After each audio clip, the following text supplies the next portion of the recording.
they invited in a whole different storytelling philosophy. And that storytelling philosophy is less true to the world as we know it to be. It doesn't actually fit with the world as it is, and it doesn't prepare people to live in the world as it actually is.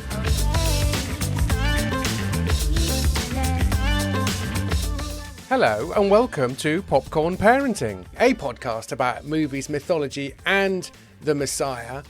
Or in the case of our movie Pandas and Puberty, we've done that in part 1, Pixar as well. I'm joined as ever by reformed mythologist Morgan Locke. Hello, Nate. Hello, James. I'm excited to get into this because who's been better at telling those myths than the Pixar pals?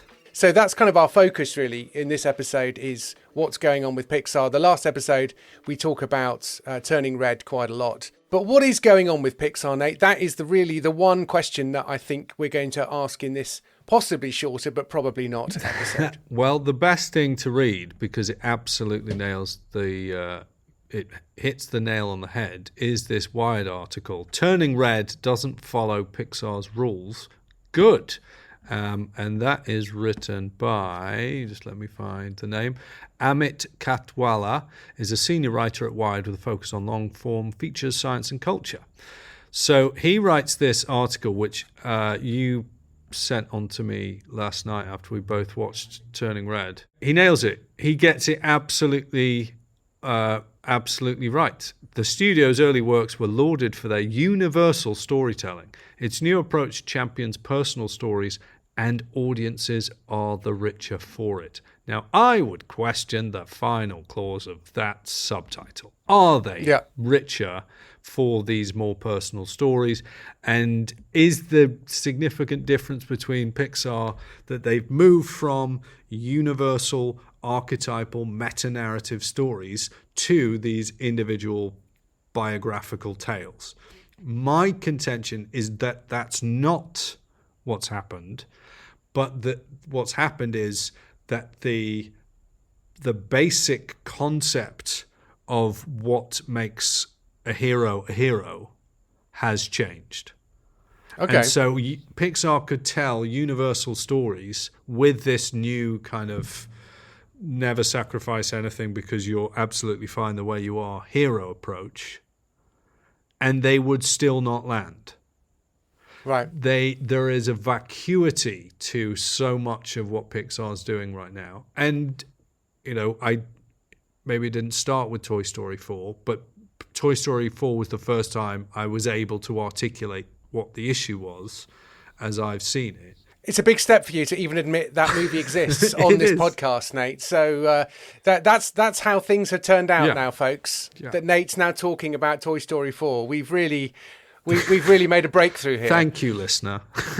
I would say that A.A. Dowd, who wrote the article, the review of Toy Story 4 on AV Club, his article said it breaks away consciously from the old gospel of the Toy Story universe.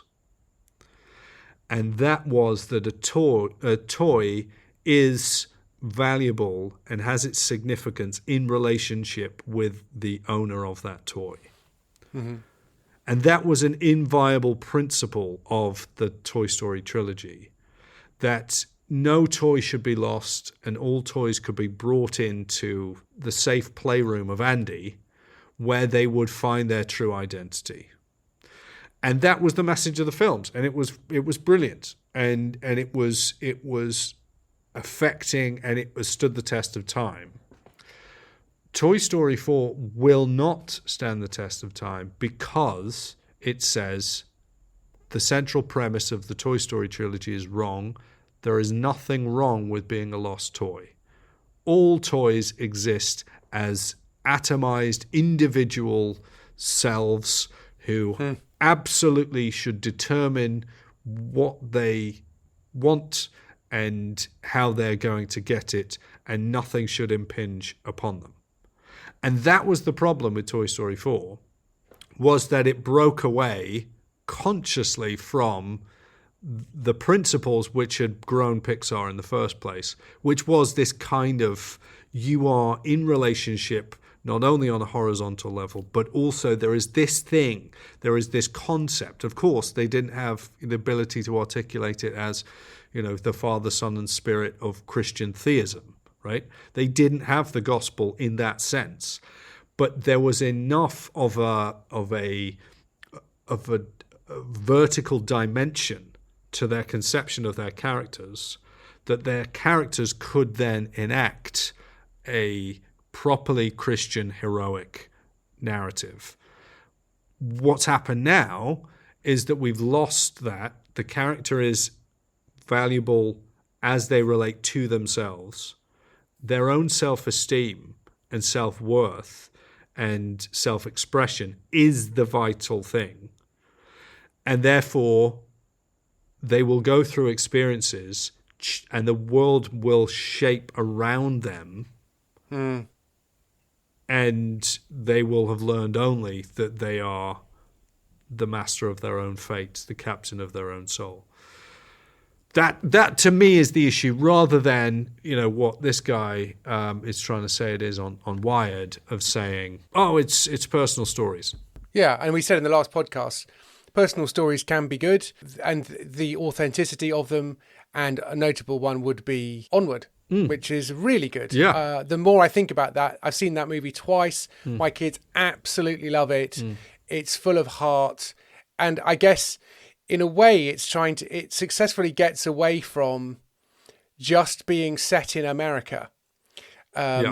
Which is something, it's kind of really interesting how Pixar really hit their stride with the Toy Story movies, especially I would argue Toy Story 2, which is... it sort of encapsulates an animated version of some sort of middle America that isn't backward, but also isn't progressive. Yeah. But what was really interesting about it was there was a little phrase in this article. Its early movies could be set anywhere. Toy Story and its sequels take place in the nebulous Tri-Counties area, a vague approximation of middle America with suburban streets and shopping malls and space-themed pizza arcades. Okay, that isn't anywhere. Yeah. You've just said it's the Tri-Counties area. Yeah. That's not Mexico. That's not Peru. That's not South Africa. That's not Mombasa. That's not Moscow. Yeah. So I think there's still that sense of, the blank canvas of the American lifestyle. It's like, that's not a blank canvas. And it feels like they've now forgotten that they've forgotten who they are and what they stand for. The bravo from this Wired article would imply that Pixar would be broadly in agreement with that. Yeah. Well, I think they would, and I think that's why they've intentionally gone about recruiting a more diverse group of writers and producers and directors and animators and people doing the soundtrack and everything else. They've done that in a conscious desire to expand their storytelling capability. So you look at end credits. Did you watch all the credits of Turning Red, by the way? No, of course I didn't. I only barely made it through the movie. My kids always watch, even if it's a bad movie. We watch the credits. But in the credits, had you watched them, you would have seen that the entire team who put the film together made a point of thanking their mothers, aunts, grandmothers, sisters, daughters, female friends. It was like, this is a female-made film for females, and we want to sort of celebrate being a female. So it was just right there on the nose in that. And so I think because Pixar grew so brilliantly with all these, hit after hit, that they then thought, well, where do you go from there? How do we tell other stories? Well, we'll draw in and we'll get this wisdom from other people and we'll draw them in. The problem wasn't that they brought in other people. It's that they invited in a whole different storytelling philosophy. Yeah. And that storytelling philosophy is less true to the world as we know it to be. It doesn't actually fit with the world as it is, and it doesn't prepare people to live in the world as it actually is. And so the reason why the films aren't working is not because everyone who doesn't like them must be some kind of bigot. And I'm sure there are lots of bigots who might not like them, but that's not the reason why the films aren't working. The reason the films aren't working is because there are all sorts of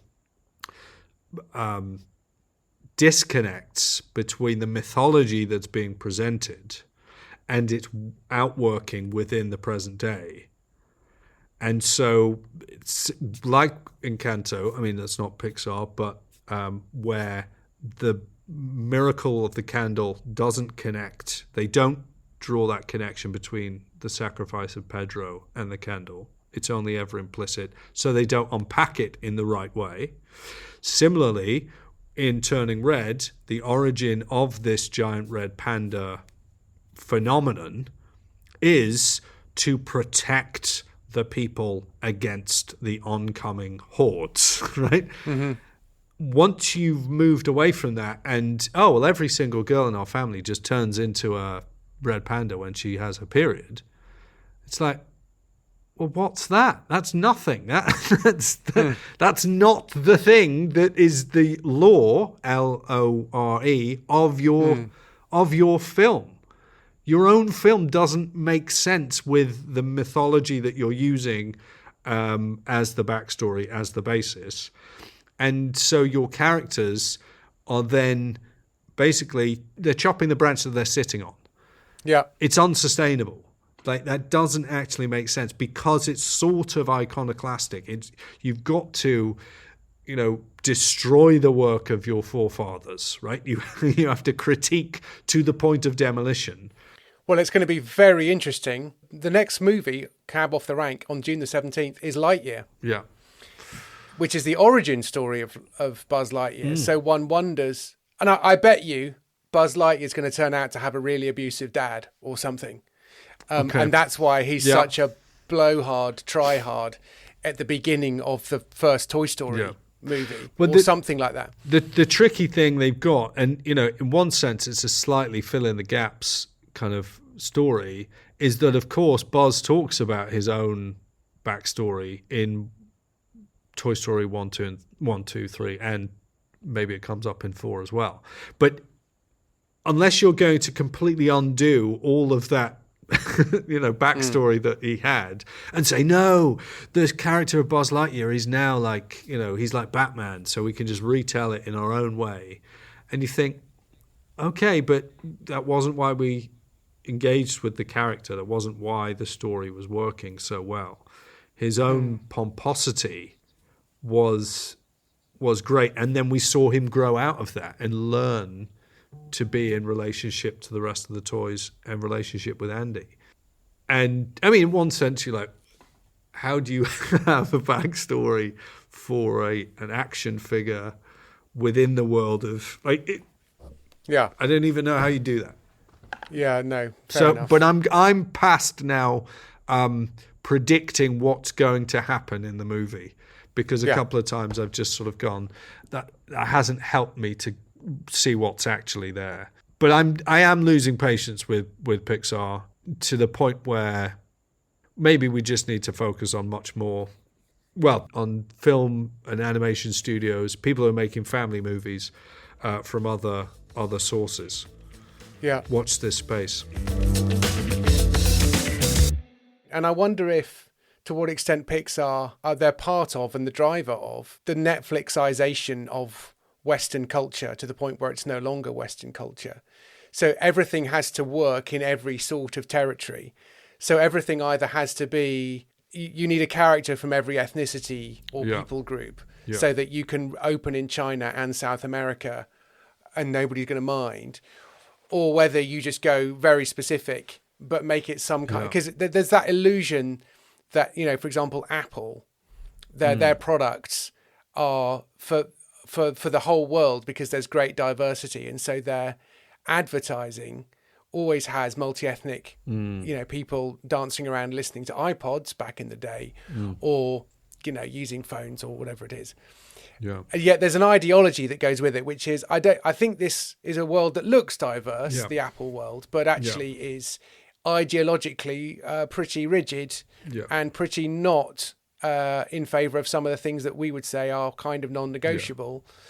And I wonder how long we get to do podcasts like this that sit on the Apple Podcast app, for example. I think that's an issue, and I think Pixar have got to deal with that because they're now a multi-billion-dollar company that's owned by a multi-billion-dollar company. Yeah. And that's the thing, is it's rampant individualism plus capitalism.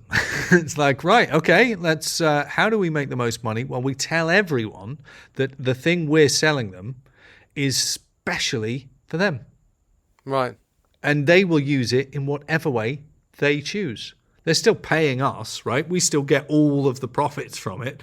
And they are the least individual person because they're just doing something that everyone else in the world is doing. Yeah. But we can just make millions and millions and millions of pounds off other people's individual self-expression. Yes, and I wonder, I mean, that in itself taps into something that's contradictory at the very heart of things. As you were talking in the last episode about self-expression and individualism and the fact that they're trying to make money to go to the concert as well. Yep. And 13-year-old girls, 4 13-year-old girls are going to go to a concert in the middle of Toronto by themselves. Anyone think there's going to be tickets available on the night? No, I don't think so either. The thing I was thinking, though, was that you get the sense of, I'm not one of those people that thinks that everyone who doesn't agree with me is secretly a neo-Marxist and therefore everything is about communism. Yeah. But equally, there is a very, very heavy suspicion of capitalism that infuses an awful lot of progressive thinking. And all of these movies are inching towards, they're always seeing what they can get away with. A little example of this, which I didn't spot, but my wife did. There is a very perfectly watchable movie on Netflix called The Mitchells versus the Machines. Okay, yeah. Which I recommend. I think it's funny. There's just a tiny little bit at the end which says all along the daughter is a lesbian. Yeah, yeah. Because this friend that she's made at this college that she's trying to get to, and the mother is really happy about that. Yeah. And there's just this little question at the end where she's sort of like, after everything's been resolved and blah, blah, blah. And so at the heart of all this stuff, there is a bit of a package that's going on, and it's pretty much not in favour of anti-capitalism. There's an element of burn it all down sort of thing. And you think, and yet the individualistic gospel that's being preached is pretty strong. You get to define who you are. You can have anything you want. And in the case of the girl in Turning Red, the entire universe will need to be configured to your desires. And you know what? That's okay. In fact, that's as it should be. Yeah. Yeah, I do think that is a major challenge in what's happened to the culture, or I mean, it's not really the Overton window, is it? But since Toy Story, the first Toy Story film comes out, what's it now, 27 years ago or something?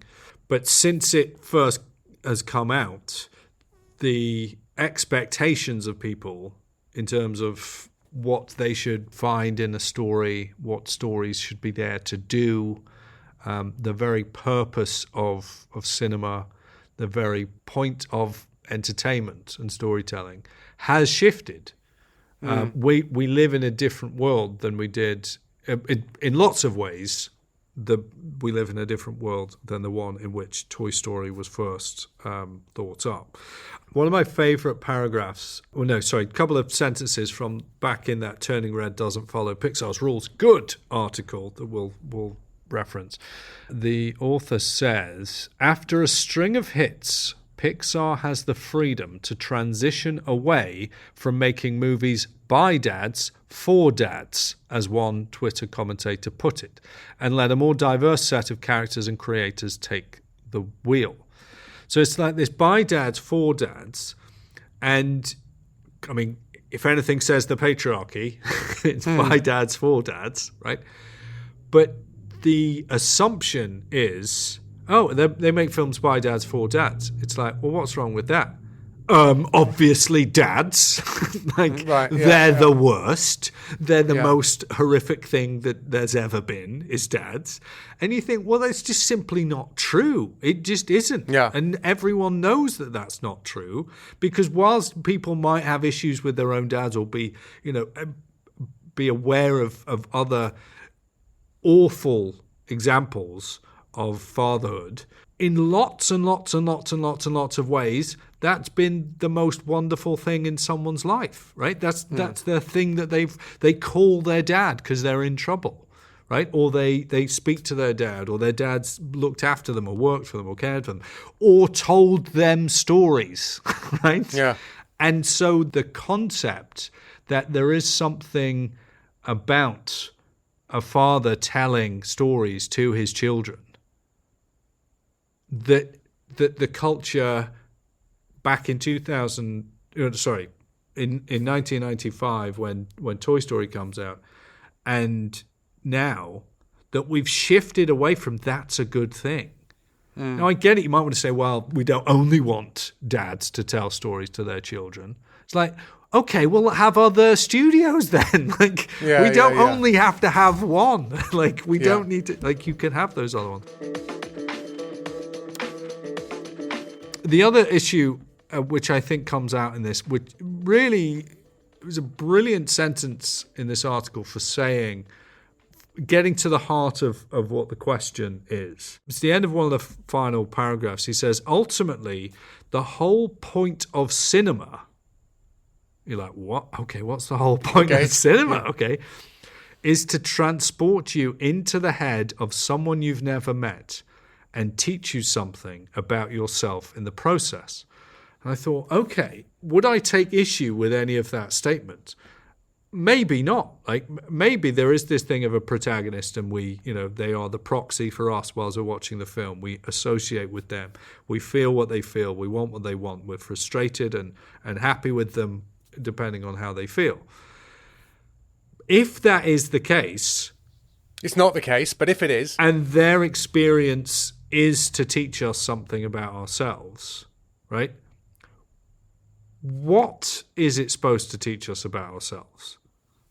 And maybe the problem, like, even if I didn't, I'll let you speak now to tell us your contention with the statement, but if that was the statement, my issue would not be that it's to teach us something about ourselves as we go inside the head of someone else. I'd be like, I want to know what we're teaching. What are we learning?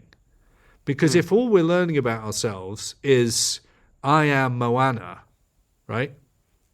You just declare your name as loudly as possible. Again, no, Moana's not a Pixar film, it's a Disney film, but obviously the two are now pretty much indistinguishable because Turning Red is not a Pixar film, right? Yeah. The genius of Pixar has now been diffused amongst the rest of Disney. They don't have principles which set them apart. But anyway, you tell us what's wrong with the statement. So this is the sort of thing that you feel obliged to write once you've written 800 words and have to wrap things up. Ultimately, the whole point of cinema is ... Yeah. Okay, you're going to explain. You, Mr. Writer for Wired magazine, online potentially, are going to tell me what the whole point of cinema is. I don't think you are, but okay. The whole point is to transport you into the head of someone you've never met, and to teach you something about the... That's rather by basically saying they have a message they want to tell you, and they're laying out this story so that you all understand what is in their head. Yeah. And that's just not how stories work. And while I think the intention of the storyteller is significant and interesting, it isn't decisive, because as we have said on the Cooper and Cary podcast, and as I heard Andy Wilson talk about on his podcast, Stories of Soul Food, storytellers say more than they know. And so it may be that a very dark-hearted, blackened thinking filmmaker makes a movie that actually has a beauty and a transcendence to it that they hadn't intended. And that's not a poor reading of it. It's because what's happened is, in their head, they fail to understand the universe and therefore have failed to represent it in a way that's convincing. And we, the viewer, have our own understanding of the universe that we bring to it. So I'm not one of these, modernists who just thinks that every text has to have an intention and our job is to understand the author's intent. In the same way that I've read a lot of John's Gospel again and again and again, and there's no way that I'm happy to believe that John was a very, very, very skilled author. He's not as skilled as the book actually reads when it comes down to it, because there's just too much going on for me to fundamentally believe that this is purely the work of an author. He is writing more than he knows, and in his case, he's inspired by the Spirit to tell a story. But there's a sense in which all storytellers, if they're being truthful and honest about the human condition and the world around them, tell stories in a way that has a resonance that they don't fully understand. And so I just don't think that's a particularly true, helpful, definitive statement. But I guess it feels right if you've just written what he's written, which is not intrinsically stupid. He just likes the fact that the stories are now more personal and they're not quite as what he now takes for granted as, well, Toy Story was all very well, but it's just like, I don't think you've fully understood how good Toy Story was, because an entire multi-billion-dollar franchise has been built on those first two movies. Definitely. Followed up by Monsters, Inc., Finding Nemo, and The Incredibles. And WALL-E and everything else, and we'll forgive them Ratatouille. And what I found interesting when I was reading it was thinking, this isn't a Pixar film. There's nothing here that Disney films aren't doing, or that, as you mentioned, Mitchell's versus the Machines, that Sony isn't doing, that other animation studios aren't doing. It doesn't stand out in any real way as being, no one but Pixar could have made this film, because Pixar have just said, we want to move away from the things that made us distinctive, and we want to embrace all sorts of other things. Now, fine, whatever, right? But we've lost something in the fact that Pixar is just going to keep going with film after film after film, and sometimes you can just stop. You can just say, we've made enough now. We can close this thing down. But of course, it gets so big that you can't do that. The shareholders will not allow it.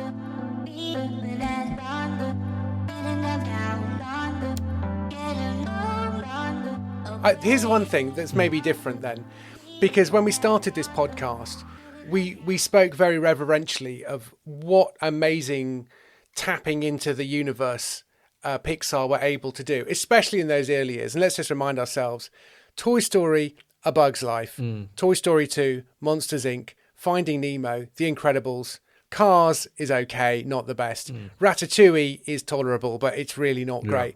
Then you got WALL-E and Up, which are terrific movies. And then you got Toy Story 3, you don't mind it, I personally don't like it. Cars 2, Brave, I know. Monsters University, Inside Out, Finding Dory, Cars 3, Coco, which I've not seen, The Good Dinosaur, never even heard of it, Toy Story 4, Onward, Soul, Luca, Turning Red. Okay, that's all 25. Here's a bit of a shift, I wonder. It felt like in those early movies, they were tapping into how the universe is actually ordered. There was something about these toys belong in a universe that is not of their own making, and they need to reconcile their own thinking to a reality. And it feels like at some point it's been flipped, so that how you feel, and maybe that begins in Toy Story 3, I don't know.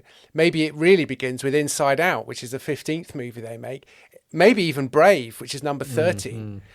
It's like, I'm angry that the universe is that way, and I want it to be different, and I'm going to fight it until the end of the movie and still somehow win, or at least not lose. And that's going to dignify my will in some way. And it feels like maybe that is a way in which things have gone. I don't know. That would be off the top of my head comment. And another thing which I'm sure someone can pick me up by finding a voiceover in one of the earlier Disney films or earlier Pixar films that does the same thing. But the final lines of Turning Red are this: sometimes I miss how things were, but nothing stays the same forever. This is Mei Lin giving a voiceover, by the way. We've all got an inner beast. we've all got a messy, weird, loud part of ourselves hidden away, and a lot of us never let it out. But I did. How about you? So that's the final thing. Talk about didactic. Well, exactly. The encouragement being, it'd be better if we all just expressed ourselves a bit more, wouldn't it? Right? Now, if the film WALL-E had finished with, so there it is, a world ruined by greed and littering. Why not recycle? See you next time, guys. That would have ruined the film, right? Yeah. You've missed the point. And also, you've boiled the 90-minute, 2-hour experience into a single statement. Yeah. Now, stories of, on this scale, feature-length films aren't 8-line parables or fables. Yeah. The rules are different, right? It's a different medium that you're using. And so to think that you sum up the whole thing with a voiceover at the end as the central character tells you what they've learned, it's like you're actually narrowing the storytelling power because you're saying, this is the one thing I want you to get from this film, which is on the nose. And you just feel, oh, well, you could just told me that. I didn't. There was all sorts of other things I would have liked to have explored, but you've taken away. Dear oh dear. Well, I'm glad we discussed Pixar. If you're listening, Pixar, then we are available as story consultants because despite what it sounds like, we are massive fans. We love you. We don't want you to do this to yourself. Frustrated. But, they themselves would realise that creative destruction is all part of it. So so maybe they're fine with it. They're trying new things. Maybe Lightyear will be amazing. And maybe we'll still be recording podcasts around about then in June. Hopefully we will. I suspect on the performance of this podcast, we're not being invited to a preview or the premiere. Not yet. Let's see what we can do. Let's see what we can do. On which note, why don't you recommend this podcast to friends? Maybe the last one, which is actually about the movie, or any of the previous ones as well, where we do talk about the Toy Story movies or WALL-E. I'm hoping to talk about Up at some point in the future because that is just great. And every time I see a squirrel, I think squirrel. And my youngest always says squirrel as well, like that, and that always brings me great joy. So there's also Mitchell versus the Machines on Netflix, which I think is quite a fun movie as well. Cool. Thanks very much, Nate. Thanks, Jam. And speak to you next time. Cheerio. Bye-bye.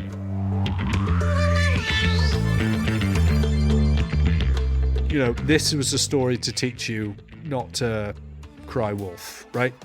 Don't. That's the tell last 30 seconds of He-Man in the Masters of the Universe. Exactly, right?